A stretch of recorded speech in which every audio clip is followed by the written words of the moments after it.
maintenant, je voudrais dire d'emblée, Monsieur le Président, Messieurs les assesseurs, que l'avocat que je suis, je ne serai jamais opposé à ce qu'un accusé, qui qu'il soit, que ce soit M. Marcel, que ce soit M. Claude Pivy, que ce soit M. Thiebro, que ce soit M. Diaby, que ce soit M. Blaise Goumou, ou que ce soit toutes les parties civiles qui ont déjà défilé ici, ou éventuellement des témoins qui seront entendus, l'avocat que je suis, je ne m'opposerai jamais si un d'eux voudrait encore la parole pour en parler, pour venir communiquer. Mais par contre, je serai opposé que l'on ne, ce que mon confrère a appelé l'opportunité. Dans un procès pénal, on ne va pas devant, on retourne derrière, on va à gauche, on va à droite, on revient au centre. Dans un procès pénal, il y a un temps de parole pour tous. Et il faut que ce temps de parole pour tous soit respecté.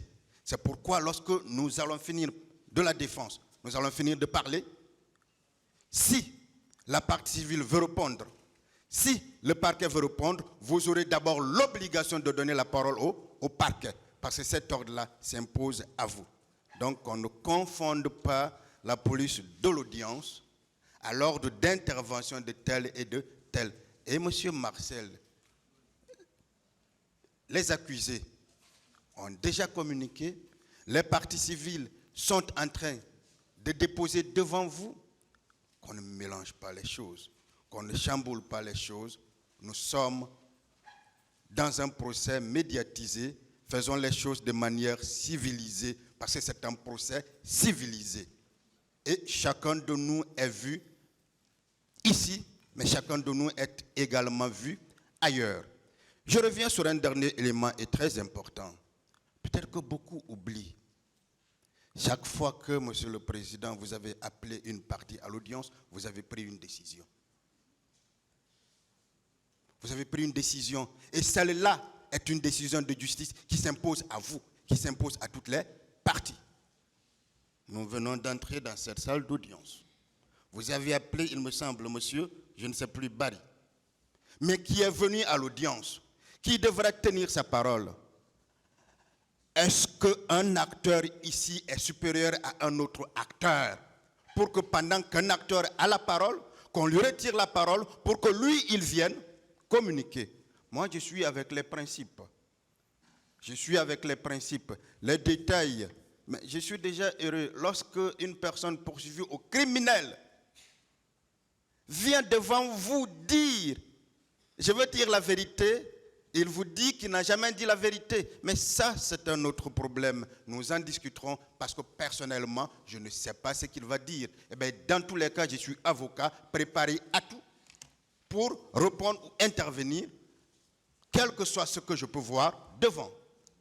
Mais je ne souhaite pas que nous essayions, par une décision qui pourrait être prise, ou peut-être de ternir l'image de notre pays, de ternir l'image de notre justice, parce que nous devons aller de l'avant.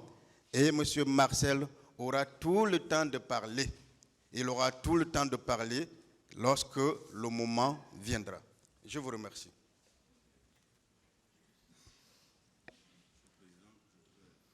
Allez-y.